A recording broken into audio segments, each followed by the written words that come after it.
It was supposed to be a calm Sunday night in Villisca, Iowa. The town slept beneath a moon that hung too low, too bright, casting long shadows through the narrow streets.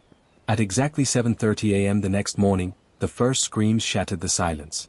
They came from the Moore family home, a simple white house at the end of East 2nd Street. Inside, every member of the Moore family, and 2 young overnight guests, lay dead.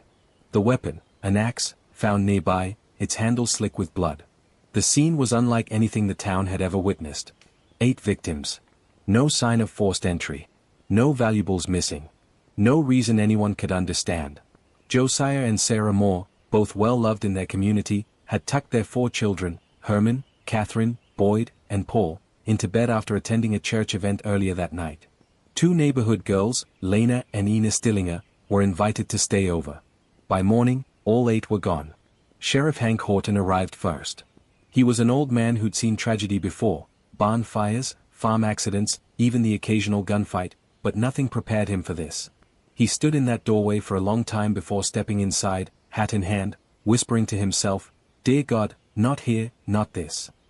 Every room told the same story. Beds soaked in blood. Faces covered with sheets.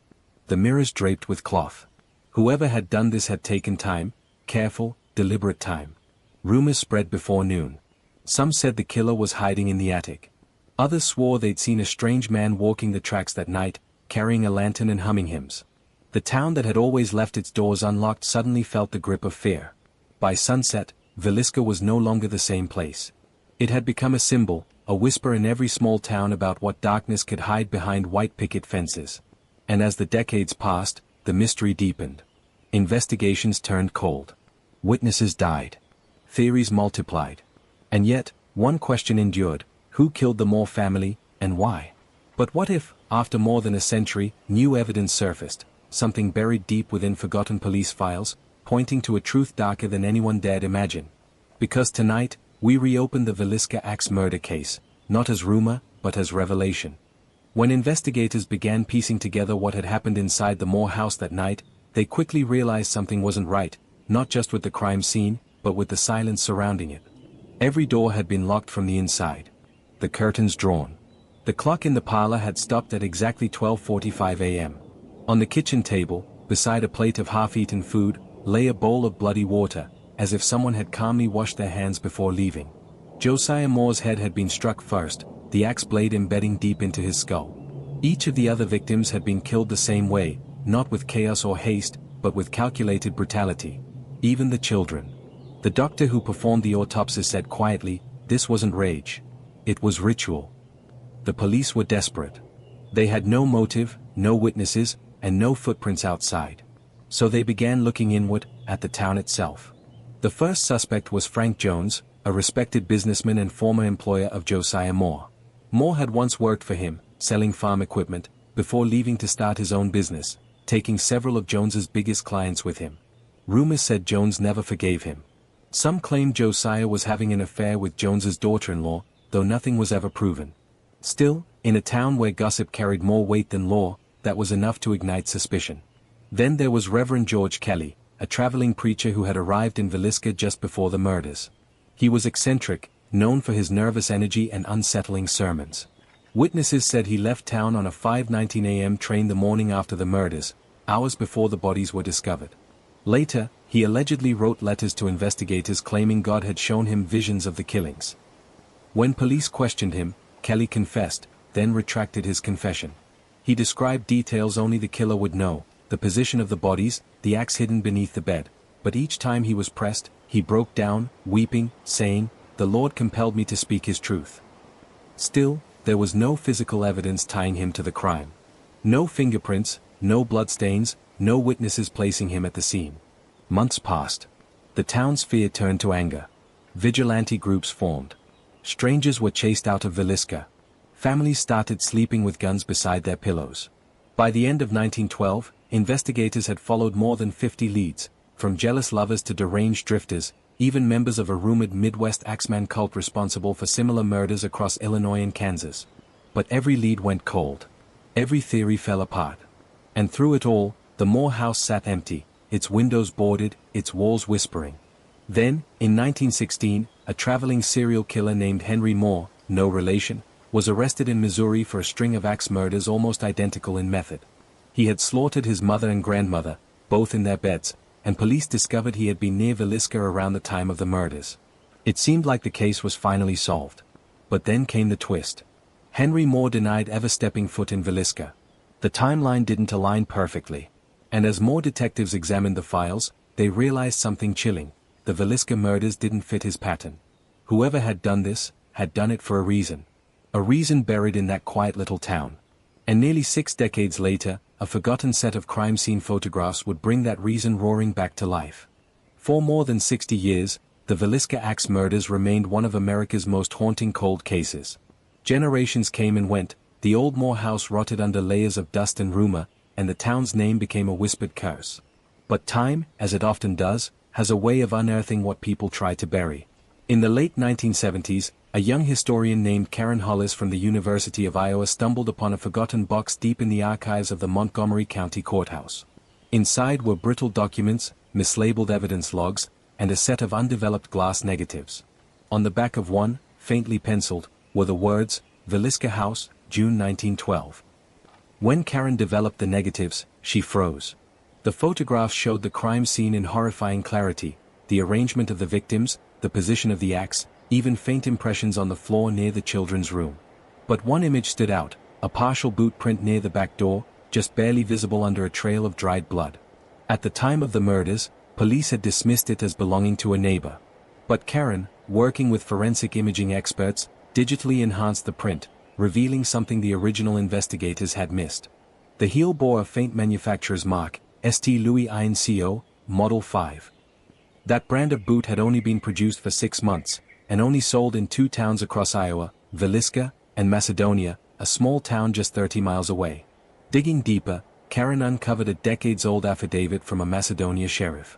It described a man named William Mansfield, a quiet, itinerant laborer who had once worked for the Jones family.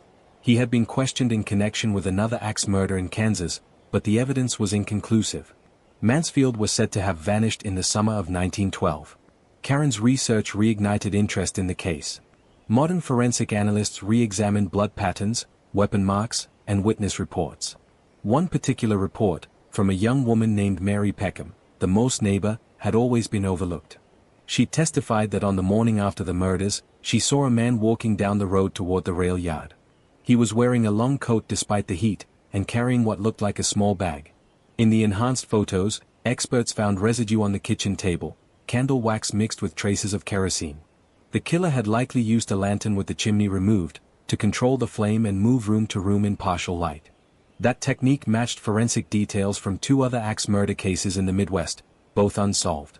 And in all 3, witnesses reported seeing a tall man with a lantern walking near railroad tracks at dawn. Police records from 1912 revealed something shocking.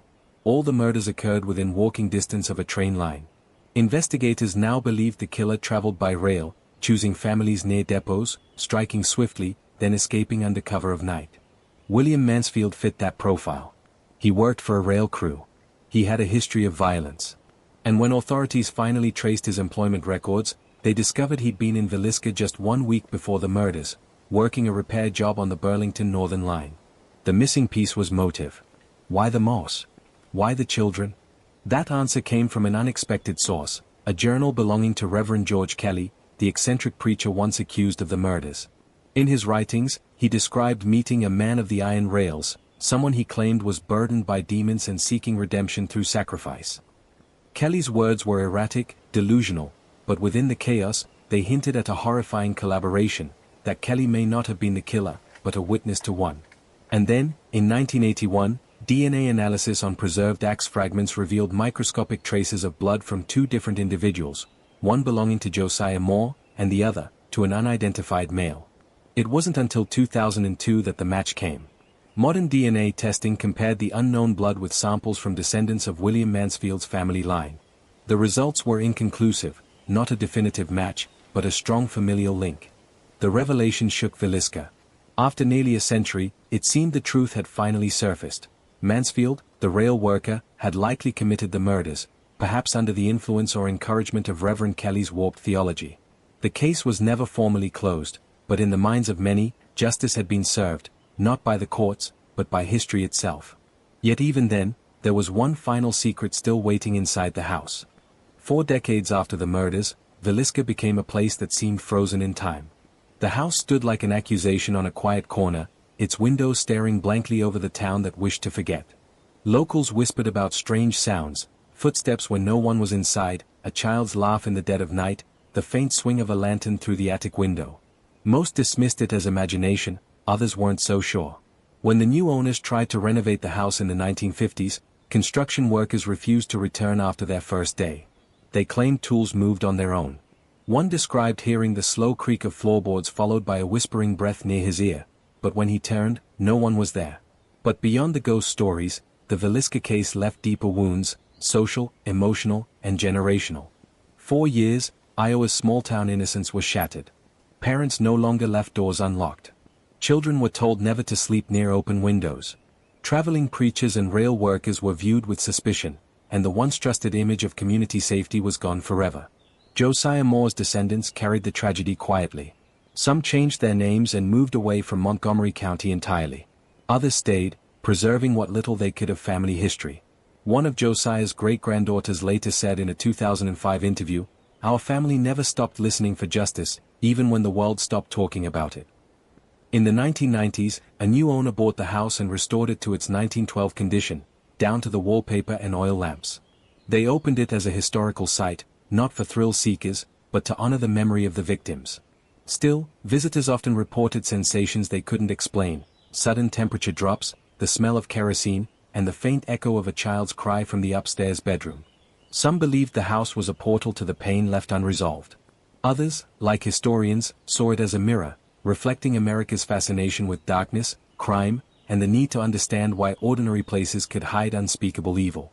But the Villisca tragedy did more than haunt, it changed the landscape of criminal investigation in rural America.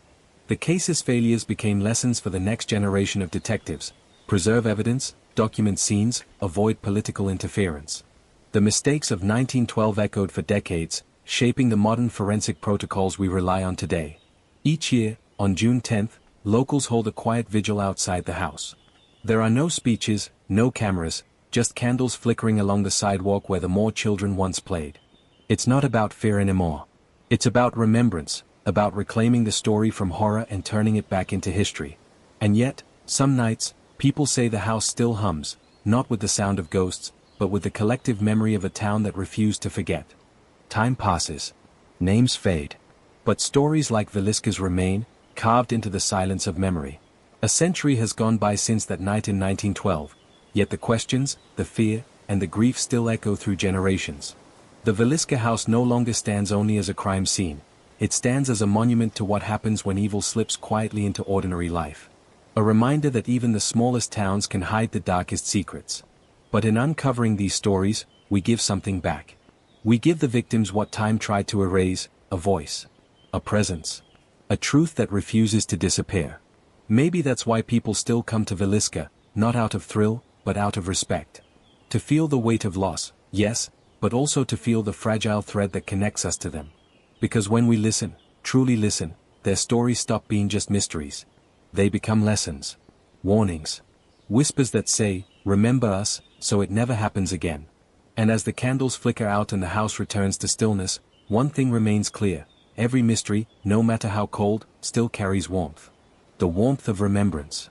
The warmth of justice. The warmth of truth waiting to be found. Because every mystery leaves behind a voice, and tonight, we've heard it. 4 decades, justice in Villisca seemed like a ghost, always near, never grasped. But justice doesn't always come through handcuffs or verdicts. Sometimes, it comes through remembrance, through the act of refusing to forget.